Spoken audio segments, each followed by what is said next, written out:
En una operación de entrenamiento en los remotos bosques del estado de Washington, la compañía A descubrió los restos deshidratados de unos exploradores junto a la roca del Gran Hermano y perdió el contacto con el cuartel general.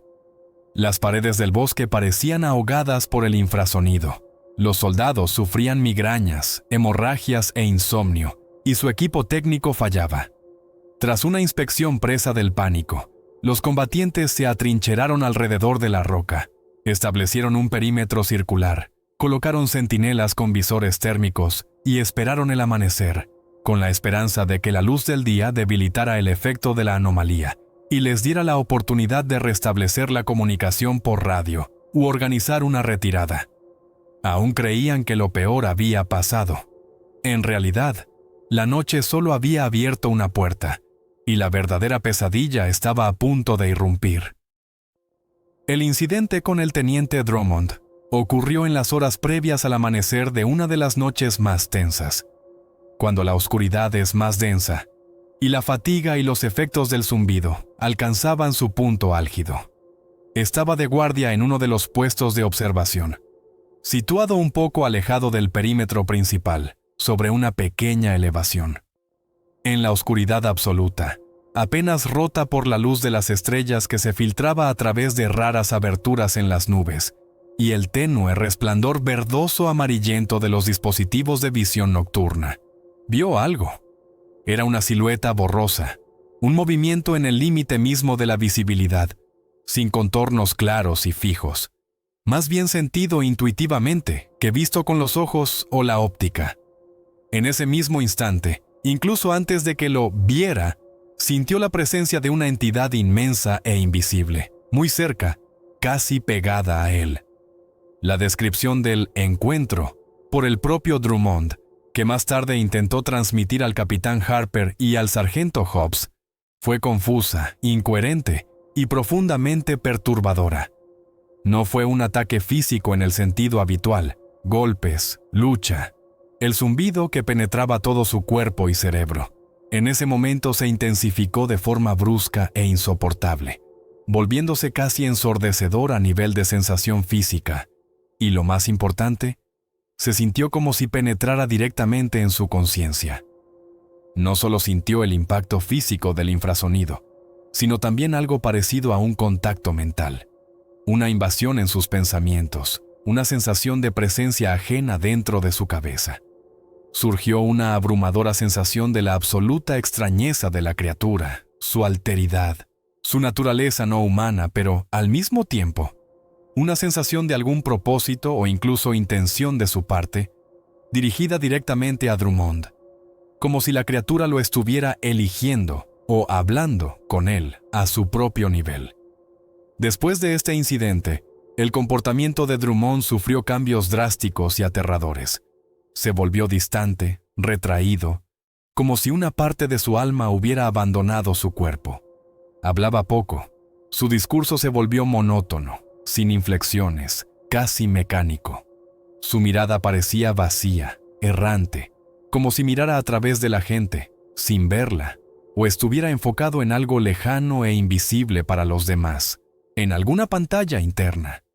Desapareció su anterior ambición, su nerviosismo, su afán por destacar, por demostrar algo.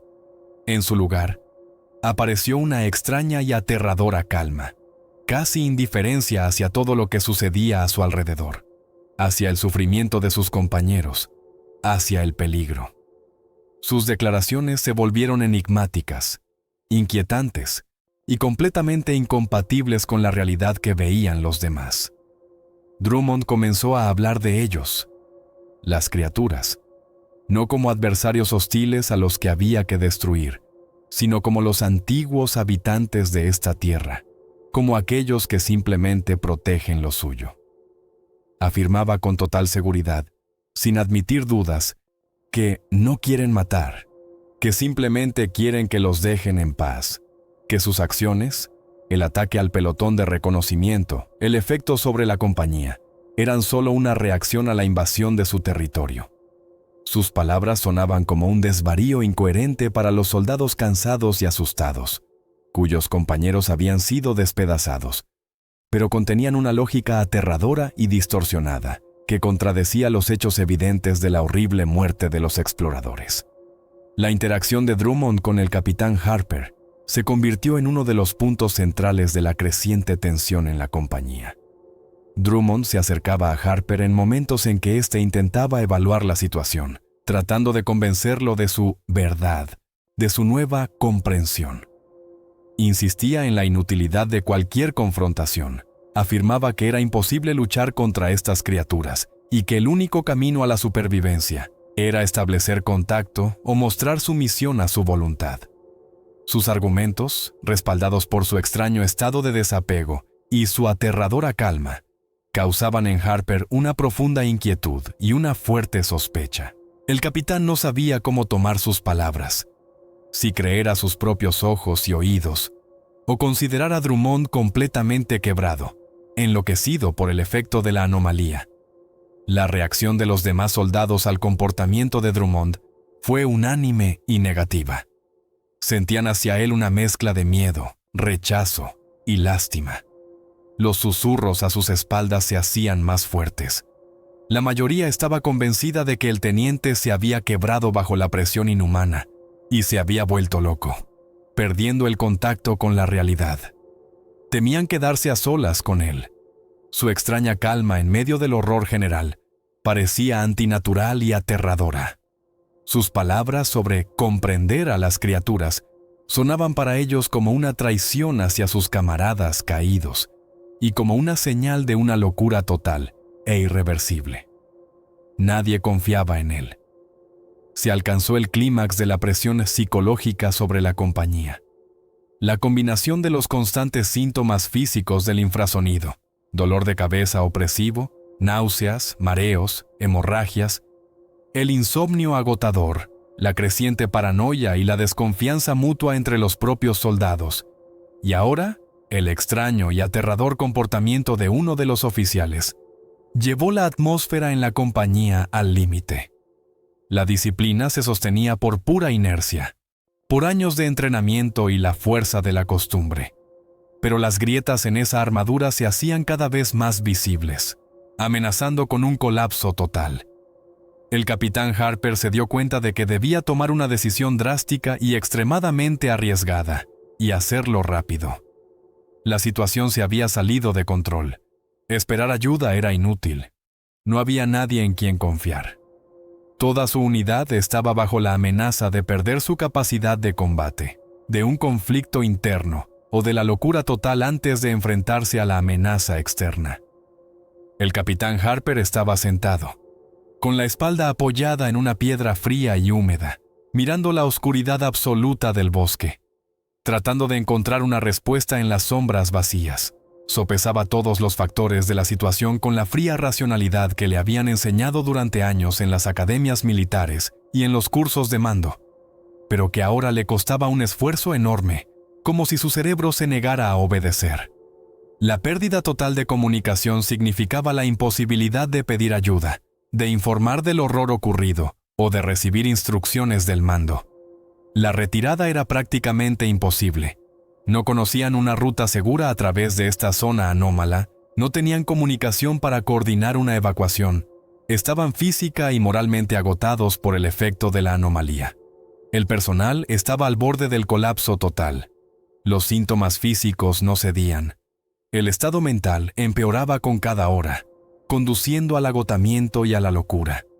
La amenaza inexplicable, que había dejado tras de sí restos espantosos e inhumanos, estaba en algún lugar cercano, invisible, invulnerable a sus medios de guerra convencionales, actuando según leyes desconocidas. Y el extraño y aterrador comportamiento del teniente Drummond, cuyas palabras, a pesar de su evidente locura, eran para Harper un sombrío reflejo de sus propias vagas conjeturas, de su creciente desesperación. A pesar de su esfuerzo por mantener la claridad de pensamiento, Harper sentía la influencia cada vez mayor de la anomalía. El zumbido de baja frecuencia que penetraba en el cuerpo, oprimiendo el cerebro, el insomnio agotador, la tensión constante. Todo ello trabajaba en conjunto, minando su voluntad, su determinación, su capacidad de pensar racionalmente. Surgía una extraña e irracional sensación de fatalidad, como si ya hubieran perdido. Pero al mismo tiempo, una curiosidad irracional, un impulso por comprender, por investigar el origen de toda esta pesadilla. Era peligroso, ajeno a su naturaleza militar, pero se sentía como el único camino para salir del punto muerto, la única posibilidad de recuperar algo de control. El fatalismo se deslizaba lenta e insidiosamente en su conciencia, susurrando que si la muerte era inevitable, era mejor enfrentarla cara a cara, tratando de entender a qué se enfrentaba. Los argumentos de Drummond, repetidos con la insistencia de un hombre obsesionado con una nueva y aterradora verdad, ya no sonaban simplemente como el delirio de un loco, sino como una justificación pseudológica de la única acción posible. Decía: estamos condenados de todos modos si nos quedamos sentados esperando a que nos destrocen desde dentro. No estamos muriendo por su ataque, sino por su presencia, por su voz. La pasividad es una muerte lenta o la locura. Si protegen lo suyo, si son territoriales, entonces debemos ir a su hogar, a la fuente. Esto o aclarará la situación, o los obligará a actuar abiertamente, dándonos la oportunidad de entender cómo enfrentarlos. Debemos comprender a un enemigo que no juega según nuestras reglas. De lo contrario, nunca podremos luchar contra él. Estas palabras, pronunciadas con una aterradora y desapegada calma, encontraron un extraño eco en el estado desesperado y agotado de Harper. La locura de Drummond era menos aterradora que la realidad en la que se encontraban. El destino del pelotón de reconocimiento pesaba enormemente en el alma del capitán. Harper no podía simplemente olvidarlos, darlos por perdidos. El sentido del deber hacia sus hombres, hacia sus familias, aunque hubieran muerto de una forma horrible, le exigía saber qué había pasado, encontrarlos.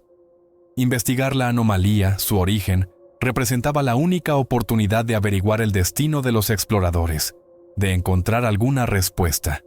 No era solo cumplir una misión, sino un intento de rendir un último tributo a quienes habían sido víctimas de este lugar, víctimas de algo incomprensible y maligno.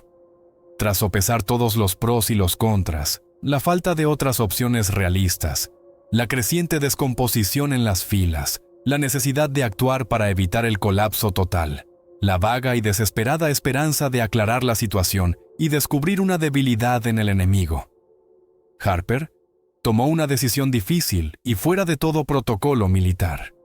Esta decisión se apartaba de todos los procedimientos estándar. Exigía ir al encuentro de una amenaza desconocida y mortal, en lugar de esperarla. Dio la orden. La compañía avanzaría hacia la supuesta fuente de la anomalía. En los mapas e imágenes de satélite que habían estudiado, se había observado un estrecho desfiladero cerca de la roca del Gran Hermano, el lugar donde surgieron los problemas con el dron y de donde emanaba y se intensificaba el zumbido de baja frecuencia que todos sentían.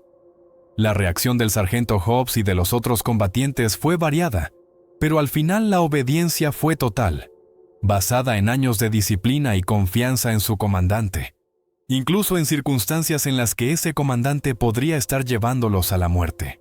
Hobbs, a diferencia de Drummond, no pronunció una sola palabra de objeción. Su rostro permaneció sombrío, severo, pero en su breve y firme asentimiento había un acuerdo tácito. Veía la desesperanza de su situación, sentía la misma presión y confiaba en la decisión del capitán, por arriesgada que fuera. Veía que no había otro camino. Algunos soldados parecían claramente asustados, pero la disciplina y los años de entrenamiento prevalecieron sobre el miedo. Obedecieron la orden sin preguntas, preparándose para lo peor. Otros, agotados por la espera pasiva, el horror y el insomnio, tomaron la decisión como una oportunidad de hacer algo por fin, cualquier acción que cambiara la situación, que los sacara de esa trampa de inacción y miedo. La preparación para el movimiento fue rápida y concentrada. El equipo restante se empacó firmemente.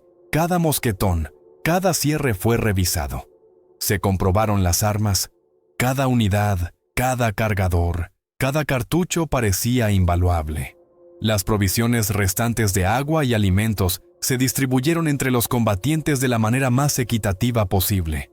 La atmósfera estaba cargada de una sombría determinación y un miedo latente, casi palpable. Los soldados comprendían que no iban a un entrenamiento, sino a las fauces de lo desconocido, al corazón mismo de una anomalía de la que no había salida. Cada mirada que intercambiaban, cada gesto, llevaba consigo la conciencia de la gravedad del momento. Dejaban atrás un perímetro relativamente seguro, pero que se había vuelto inútil, para adentrarse en lo desconocido, a un lugar del que nadie había regresado. El grupo restante, ahora más pequeño y agotado, avanzó en la oscuridad absoluta de la hora previa al amanecer. El camino hacia el desfiladero, donde se suponía que estaba la fuente de la anomalía y la clave del destino de los exploradores, resultó ser aún más difícil de lo esperado. A pesar de la fatiga física y mental que pesaba sobre cada uno, los soldados intentaban mantener los fundamentos de la táctica de movimiento en zona peligrosa. Moverse en formación, mantener la distancia, vigilar constantemente los sectores, adelante, a los flancos, atrás. El zumbido y la vibración que impregnaban el aire se intensificaban a cada paso, haciendo increíblemente difícil concentrarse en la tarea, provocando dolor de cabeza y náuseas.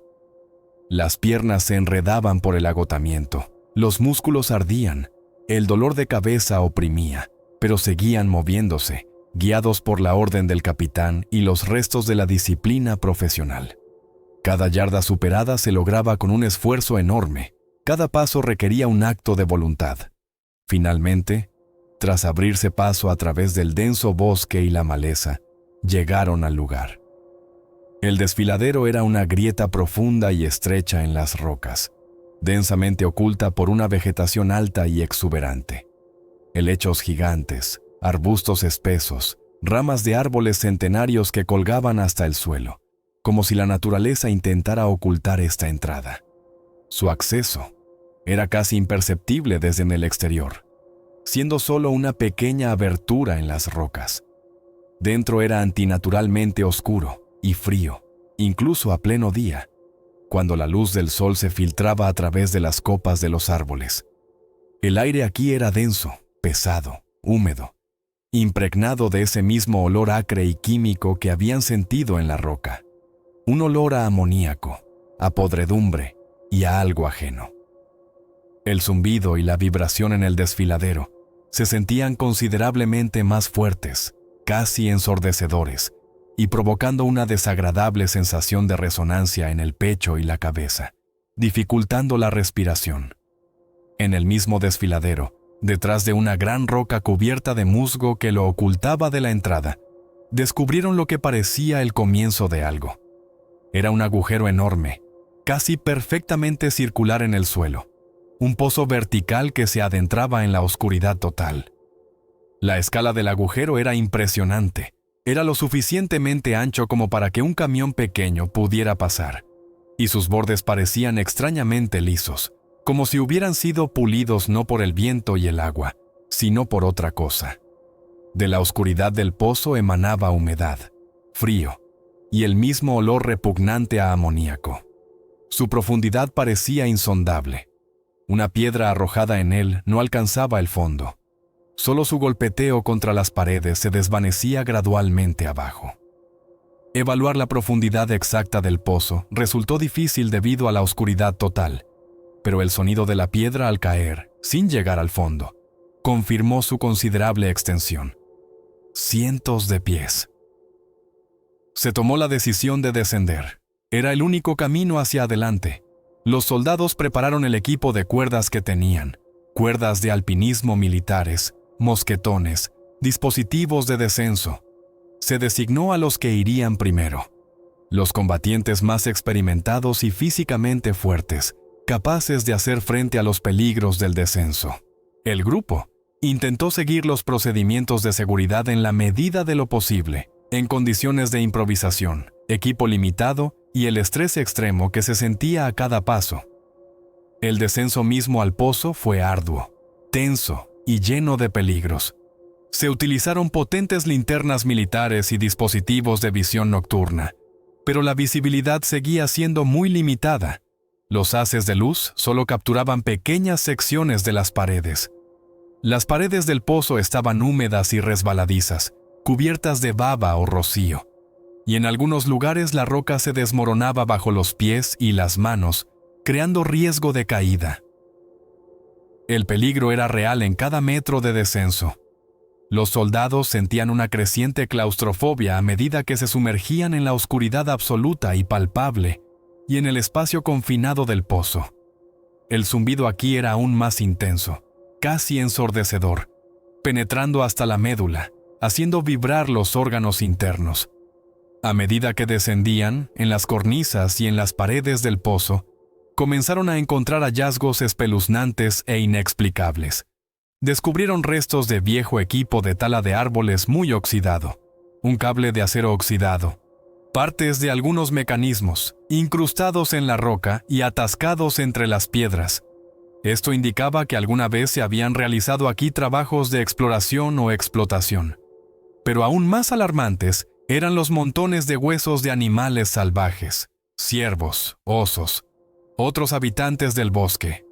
Había muchos, y parecían como si simplemente los hubieran arrojado al pozo durante mucho tiempo, convirtiéndolo en una especie de vertedero o trampa. Esto era evidencia de que el lugar había sido utilizado por alguien durante mucho tiempo y era peligroso. El hallazgo más inquietante los esperaba más abajo. En las paredes y en las cornisas del pozo vieron partes de equipo militar, pero mucho más antiguo que el suyo. Un casco de acero M1 oxidado, cuyo diseño claramente pertenecía a la era de la Guerra de Vietnam. Fragmentos de un viejo chaleco de lona podrido, que casi se deshacía en las manos. Un cerrojo oxidado de un rifle M16A1, el predecesor de sus M4. Era una prueba irrefutable de que no eran los primeros militares en encontrarse aquí. Los soldados se dieron cuenta de que esta anomalía había existido aquí durante décadas, quizás siglos, y otras personas, militares estadounidenses, se habían enfrentado a ella aquí antes, en este mismo pozo, y murieron aquí, al igual que sus compañeros del pelotón de reconocimiento. La sensación de horror, desesperación e inevitabilidad del destino crecía con cada metro de descenso, como si no solo se estuvieran hundiendo bajo tierra, sino en el abismo mismo de la pesadilla. El grupo, agotado por el duro y peligroso descenso y conmocionado por los hallazgos vistos en las paredes del pozo, finalmente llegó al fondo. El espacio aquí era una vasta y sombría cueva. El aire estaba viciado, pesado, saturado de humedad, con una mezcla de ese mismo olor acre y repulsivo que se había asociado con este lugar. Desde la cueva central, como las arterias de un organismo enorme, se extendían en todas direcciones numerosos túneles que se perdían en una oscuridad total e impenetrable. Los soldados, siguiendo las instrucciones del capitán Harper, que daba con voz tensa pero firme, establecieron rápidamente un punto de reunión. Organizaron una defensa circular en caso de un ataque repentino, tanto desde abajo, desde los túneles, como desde arriba, desde el pozo por el que habían descendido. La tensión era máxima. Cada susurro, cada movimiento en la oscuridad, cada eco de agua goteando provocaba una reacción instantánea y refleja. Las armas se dirigían hacia el sonido. Comenzó la exploración de este sistema subterráneo, de este sombrío laberinto.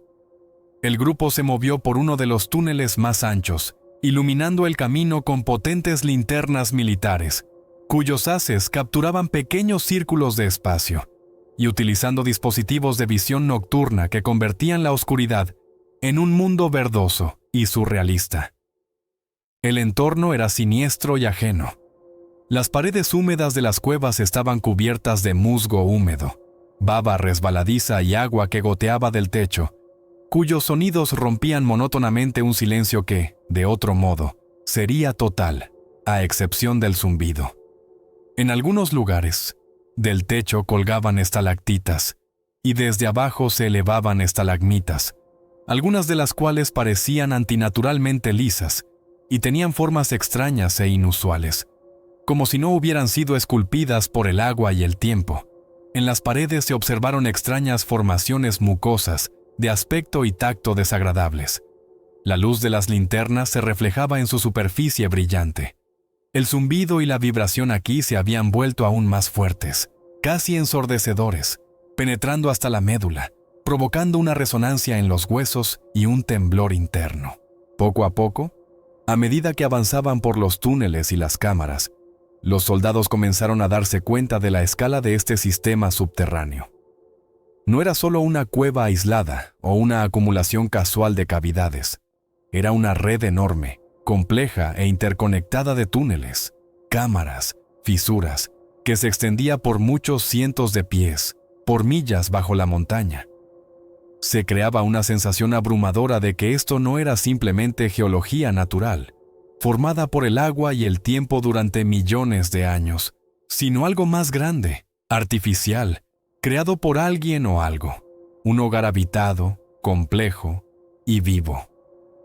Los primeros signos evidentes de los habitantes, además del omnipresente zumbido, comenzaron a aparecer.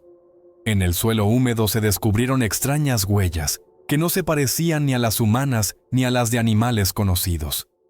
Eran anchas, con bordes borrosos e indefinidos, como si hubieran sido dejadas por algo muy pesado y blando, que se deslizaba por la superficie.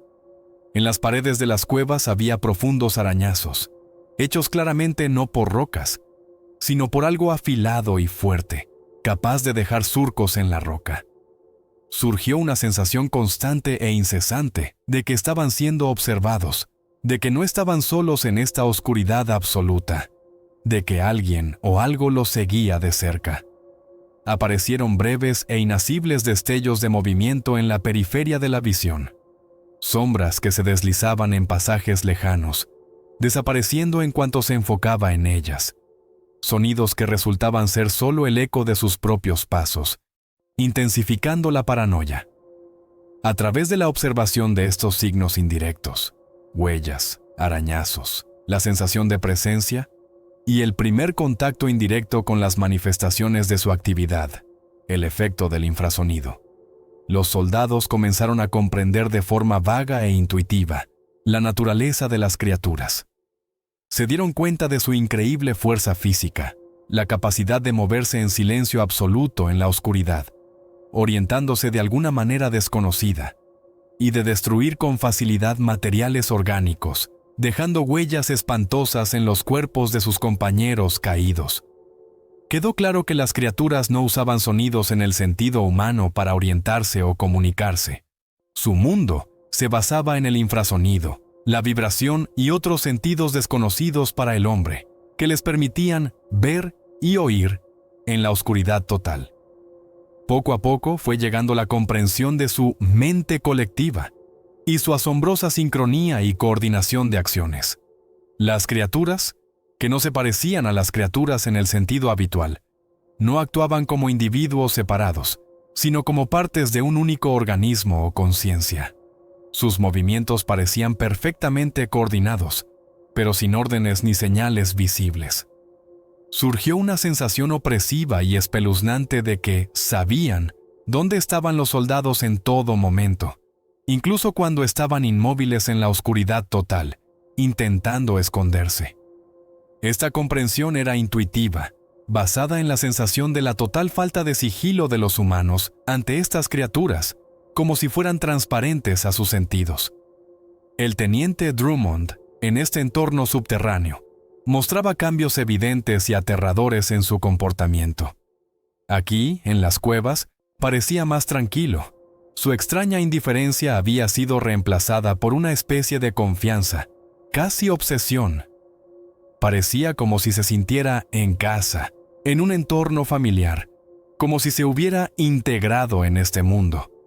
Comenzó a decir que ahora comprendía y sentía a las criaturas mucho más plenamente, que el zumbido no era solo un sonido, sino su voz o sus pensamientos, su forma de percibir el mundo. Sus palabras se volvieron aún más inquietantes, describiéndolas como algo antiguo, majestuoso y, a su manera, justo.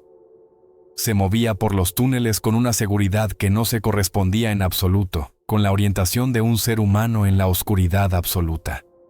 Se orientaba como las criaturas, con la ayuda del infrasonido y la vibración, avanzando más profundamente por los túneles, siguiendo la vaga sensación de intensificación del zumbido y la extraña y siniestra intuición de Drummond.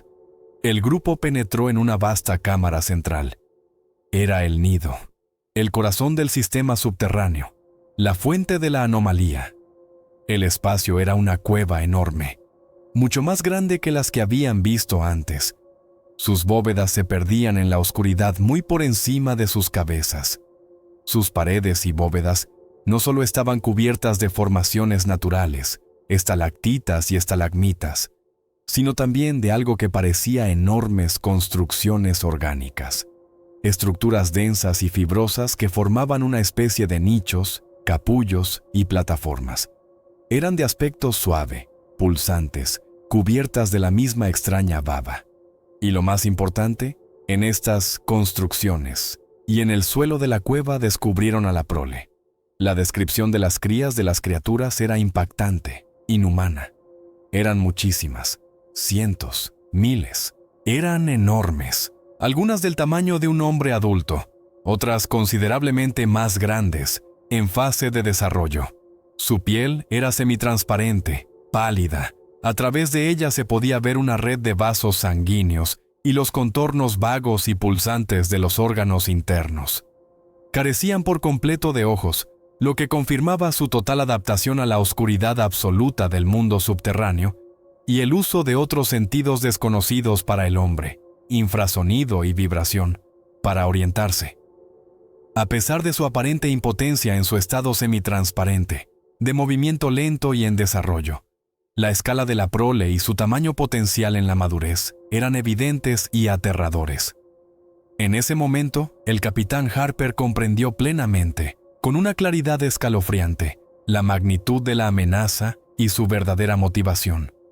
No era un pequeño grupo de criaturas que había atacado por casualidad a los exploradores en una emboscada. Era una colonia enorme, todo un ecosistema, una especie antigua que habitaba en las profundidades de la Tierra desde hacía eones. Su incursión en la cámara central, en el Sancta Sanctorum donde se encontraba la prole, fue una violación directa y grave de su territorio. Las criaturas no eran monstruos que mataban sin sentido, eran una especie antigua que protegía su territorio y su prole a cualquier precio. Sus acciones, el efecto, el ataque, eran una reacción a la amenaza a su supervivencia, a la invasión de su hogar. Al darse cuenta de esto, Harper comprendió la locura de cualquier intento de comprenderlas, negociar o luchar en estas condiciones. Sus armas, rifle, ametralladora, granada, su táctica, su fisiología basada en la vista y el oído. Todo era inútil contra un enemigo invisible, inhumanamente fuerte en su propio hogar, perfectamente adaptado para él. Su única tarea era salir de este lugar a toda costa e intentar advertir al mundo de la existencia de esta amenaza, de este antiguo nido bajo tierra. Reuniendo los restos de su autocontrol, superando el miedo y las náuseas del zumbido, Harper dio una orden clara y decidida. Retirada inmediata. Regreso lo más rápido posible al pozo. Ascenso a la superficie. Salida, sin importar nada. En el momento crítico de la retirada, cuando el grupo, reprimiendo a duras penas el pánico, comenzó a moverse hacia la salida de la cámara central, ocurrió lo que rompió los últimos vestigios de orden. El teniente Drummond, que hasta entonces había estado en un estado de extraña calma, casi de trance, de repente abrió fuego contra sus propios compañeros. Estaba completamente bajo el control del efecto del infrasonido y de la mente colectiva de las criaturas, actuando no como un hombre, sino como una extensión de ellas, como su marioneta. Los disparos de su fusil M4 en el espacio cerrado de la cueva sonaron ensordecedores, ahogando incluso el zumbido, rebotando en las paredes. Se desató un caos instantáneo y aterrador, gritos de dolor, gemidos, Una desorientación total por el fuego amigo en la oscuridad absoluta, mezclados con un ataque repentino y sincronizado de las criaturas, como si los disparos de Drummond hubieran servido de señal. La masacre en las cuevas y durante el ascenso fue rápida e insoportablemente brutal. Las criaturas, que hasta entonces parecían solo sombras y un zumbido, atacaron con una velocidad y una fuerza inhumanas. Se movían en absoluto silencio en la oscuridad. Sus ataques eran precisos y mortales, dirigidos a los puntos vulnerables. Los soldados morían rápidamente, a menudo sin emitir un solo sonido, sus cuerpos desgarrados o destrozados como si fueran juguetes. Las armas resultaron inútiles en el combate cuerpo a cuerpo contra una amenaza invisible e invulnerable a las balas. Las balas no las detenían. Cundió el pánico. Se oyeron gritos de horror y dolor que se cortaban de repente, sonidos de lucha, de crujidos, de huesos rompiéndose. El sargento Hobbs se convirtió en el punto de vista central de esta pesadilla. Sus instintos de supervivencia de años, perfeccionados en cientos de situaciones peligrosas, se activaron a pleno rendimiento. Se movía a tientas, se defendía con un cuchillo, aprovechando cualquier ventaja en la oscuridad, guiado por un único y primitivo objetivo: sobrevivir, salir de ese infierno. Vio caer a sus compañeros. Oyó sus últimos gritos. El último superviviente resultó ser el sargento Hobbs. Malherido, con el uniforme hecho jirones, cubierto de barro, baba y sangre, mentalmente destrozado por el horror vivido, de alguna manera milagrosa, con sus últimas fuerzas, llegó a la cima de la roca del Gran Hermano. Las fuerzas que le quedaban estaban al límite. El cuerpo le dolía, la cabeza le estallaba por el zumbido. Pero el instinto de supervivencia y la orden del capitán, que resonaba en su mente nublada y atormentada, le obligaron a actuar. Con dedos temblorosos y desobedientes, palpó su radio PRC 152 y activó la baliza de emergencia, una señal corta e intermitente, que llevaba las coordenadas y una súplica de ayuda. Se transmitió al éter, el último sonido del infierno.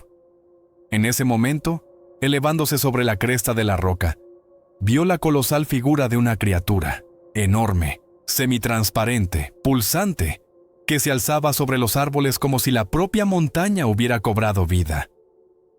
Era la matriarca, el antiguo corazón de la colonia. La señal de la baliza se interrumpió. Epílogo. Varios días después, cuando el silencio sobre la roca del Gran Hermano era absoluto y eterno, un grupo de búsqueda militar llegó a la zona siguiendo las últimas y entrecortadas coordenadas recibidas de la baliza de emergencia PRC 152. El grupo estaba formado por rangers experimentados, que habían pasado los entrenamientos más duros, y especialistas de diversos servicios del ejército, comunicadores, médicos, expertos en supervivencia, así como científicos e ingenieros civiles adscritos a ellos con uniforme militar. En el lugar, en la base de la roca y en sus laderas, no había rastros habituales de combate, como si no hubiera ocurrido nada. No había cráteres de explosiones, miles de casquillos de bala, municiones esparcidas, excepto las que pudieran haber quedado de un breve tiroteo abajo. Grandes manchas de sangre en el sentido habitual, cuerpos esparcidos o fragmentos. El lugar parecía como si no se hubieran realizado aquí ejercicios a gran escala ni enfrentamientos. Un rastreo minucioso de la zona no reveló ningún rastro que explicara la desaparición de toda una compañía, excepto aquellos horribles restos descubiertos el primer día, que para cuando llegó el grupo de búsqueda, habían desaparecido. En la misma cima de la roca del Gran Hermano, en una pequeña meseta rocosa, el grupo de búsqueda descubrió 4 fusiles M4. Las armas estaban cuidadosamente clavadas por la culata en el suelo rocoso, con los cañones hacia arriba, alineadas en una fila perfecta, como un monumento o una señal. Junto a las armas, quemada o arañada directamente sobre la dura roca con alguna herramienta o sustancia desconocida, había una inscripción primitiva: constaba de 2 frases cortas y siniestras. No necesitamos armas, necesitamos silencio. La investigación del incidente fue inmediatamente clasificada al más alto nivel. La información sobre él fue catalogada como absolutamente secreta. La causa oficial de la muerte o desaparición de la compañía A se formuló de la manera más vaga y difusa posible para el público, e incluso para la mayoría de los militares. Condiciones meteorológicas adversas, pérdida repentina de comunicación, desorientación del personal en condiciones de terreno complejo y desconocido. El destino de los combatientes de la compañía A, su última batalla, permaneció desconocido para el gran público. Simplemente, desaparecieron en acto de servicio durante unos ejercicios. El sargento Hobbs fue encontrado a cierta distancia de la roca, 2 días después de la activación de la baliza, en estado de shock profundo y con un grave trastorno psiquiátrico. Fue aislado de inmediato, puesto bajo estricta vigilancia en una institución médica cerrada, y su estado se ocultó a todos los que no tuvieran una autorización del más alto nivel. Sus relatos inconexos sobre un zumbido, sombras y cuevas fueron considerados delirios de una mente traumatizada, pero se registraron y se archivaron en expedientes clasificados. La roca del Gran Hermano y el área adyacente, de varias millas cuadradas, fueron declaradas oficialmente zona de exclusión. El acceso fue estrictamente prohibido bajo el pretexto de realizar ejercicios militares a largo plazo, investigaciones ecológicas y la creación de una reserva natural. Dentro del gobierno y las estructuras militares se formó un pequeño grupo, estrictamente secreto, encargado de recopilar, analizar información y estudiar anomalías similares en todo el mundo. Los antiguos habitantes de la Tierra solo pedían una cosa: que los dejaran en paz, en el silencio de su abismo, y aseguraron ese silencio a cualquier precio.